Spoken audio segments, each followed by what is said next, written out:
सीताराम, जय माता दी सभी को।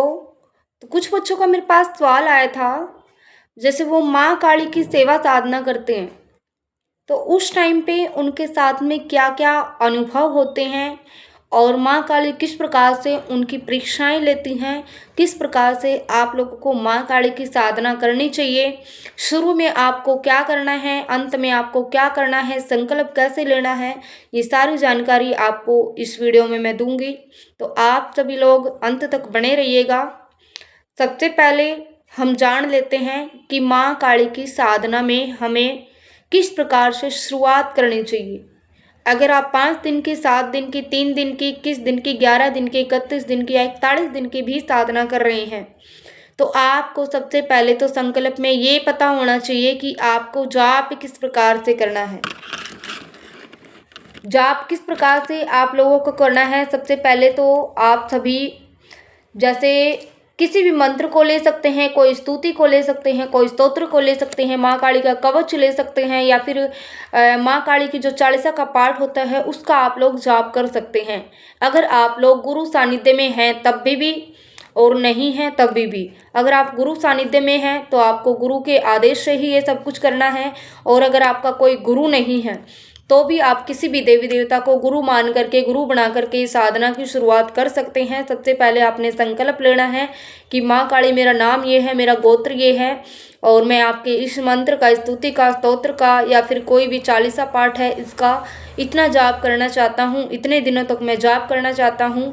और जहाँ भी आप रहते हैं वहाँ का एड्रेस आपको बोलना है, दिन और वार भी आप बोल सकते हो, डेट ऑफ बर्थ भी अपने आप बोल सकते हो या फिर डेट बोल सकते हो। जिस तारीख पे आप जाप करना शुरू करना चाह रहे हो उस तारीख को आप माँ काली के सामने मेंशन कर सकते हो, बता सकते हो। और उसके पश्चात आपने वो जो जल है संकल्प लिया हुआ माँ काली के चरणों में आप लोगों ने अर्पण कर देना है। ऐसे आपने साधना की शुरुआत करनी है।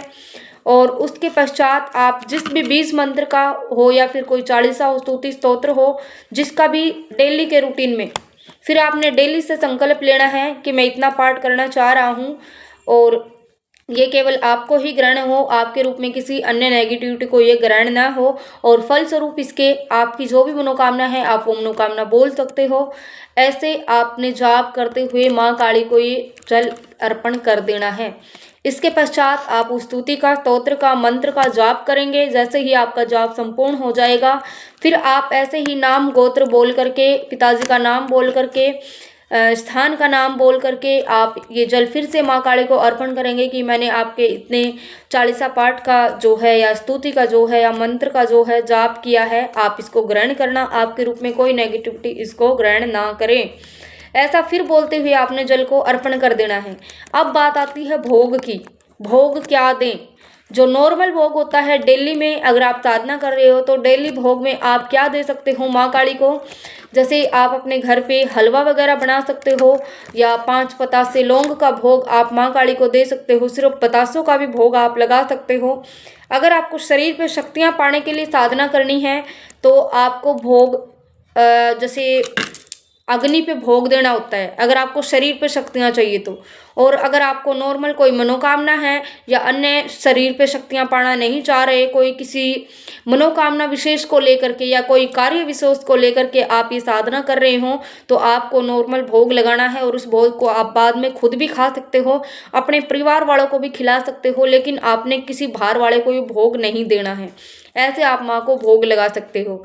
और साधना के दौरान अगर बीच में शनिवार और मंगलवार पड़ जाता है तो उस दिन आपने माँ काली को 2 पेड़े का, 1 मीठे पान का, 7 लौंग, 7 इलायची, ये भोग आपने अवश्य दे करके आना है। अगर आप साधना के दौरान कोई मंगलवार और शनिवार बीच में पड़ जाता है तो। और जैसे ही आपकी साधना संपूर्ण हो जाती है तो उसके पश्चात आपने हवन करना है। जो भी आपने मंत्र, स्तुति, चालीसा या जो भी आपने जाप किया है वो आपने हवन करना है। और हवन के दौरान आपने जितना भी जाप किया है उसका दशांश आपने हवन करना है। अगर आप दशांश हवन नहीं कर सकते तो आप जैसे मान लो आपने 100 माला मंत्र जाप करी और उसका दशांश हो जाता है 10 माला, तो आपने 10 माला एक्स्ट्रा जाप कर देनी है और उसके बाद 1 माला का आपने हवन करना है। जैसे ही आप हवन करोगे तरीके से, हवन की एक वीडियो मैंने डाली हुई है, वो नववर्ष वाली जो वीडियो है आप उस वीडियो को जा करके देख सकते हैं। उसमें मैंने बताया हुआ है कि हवन सामग्री क्या होनी चाहिए और किस प्रकार से आप लोग हवन कर सकते हो, तो वहाँ से आप लोग वीडियो देख सकते हो और उसी प्रकार से आप लोगों को हवन करना है। और जैसे ही आपकी साधना संपूर्ण हो जाती है तो उसके बाद शुरू होती है आप लोगों की परीक्षा। उस परीक्षा के दौरान जैसे आप साधना में या फिर आप साधना में भी हैं तभी भी आप लोगों की परीक्षा होती है, जैसे मानसिक रूप से, आर्थिक रूप से, शारीरिक रूप से। कई बार तो परीक्षाओं के रूप में ऐसा होता है कि आपके पास भोग के पैसे नहीं होते और कई बार आप लोगों के पास जो आप जोत जलाते हो तो उसके लिए आपके पास ना तो घी होता है ना किसी प्रकार से तेल होता है।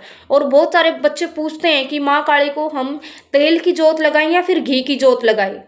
देखो, अगर आप माँ काली को तेल की जोत जलाओगे तो उस पे बहुत सारे संकट भी आ सकते हैं, बहुत सारे प्रेत भी आ सकते हैं और माँ काली जो है बहुत क्रोध में चलती है तेल की जोत पे।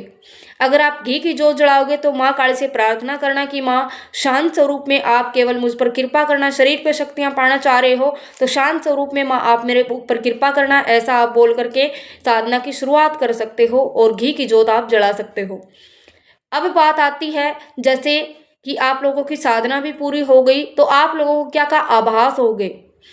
सबसे पहले तो आपको स्वप्न के माध्यम से कुछ आभास होना शुरू हो जाएंगे और माँ काली ये परीक्षा लेते हैं कि ये मेरी पूजा कर पाता है नहीं कर पाता। आप लोगों के शरीर में समस्या होनी शुरू हो जाएगी और शुरुआत के 2 से 3 दिन आपको लगेगा कि आपने साधना नहीं करनी चाहिए थी, क्योंकि आपको बहुत सारे भयंकर भयंकर आभास होने शुरू हो जाएंगे, स्वप्न आने शुरू हो जाएंगे। स्वप्न में आपको जो है आधे कटे सिर, आधे कटे हाथ या फिर अर्थी, शमशान घाट और उपले वगैरह कुछ ऐसा ऐसा दिखना शुरू हो जाएगा जो कि आम भाषा में शुभ नहीं माना जाता।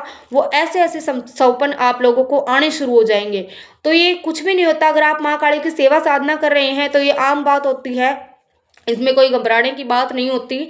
बहुत सारे बच्चे डर जाते हैं एकदम से, तो आपको डरना नहीं है बिल्कुल भी अगर आप माँ काली की सेवा साधना कर रहे हैं तो, क्योंकि ये माँ की ही एक परीक्षा है और आपको माँ के ऊपर पूर्ण भरोसा करके ये साधना करनी चाहिए। आपको संकल्प में ये बोलना है कि माँ आज से मैं आपका और आप मेरी, आप जैसे मेरे को रखेगी उसी प्रकार से मैं रह लूँगा या रह लूँगी। तो आपको माँ काली पर पूरा भरोसा होना चाहिए, तभी आप इस साधना को कर सकते हैं। क्योंकि माँ काली की जब हम साधना करते हैं तो उस समय पे हमें बहुत भयंकर भयंकर आभास होना शुरू हो जाते हैं।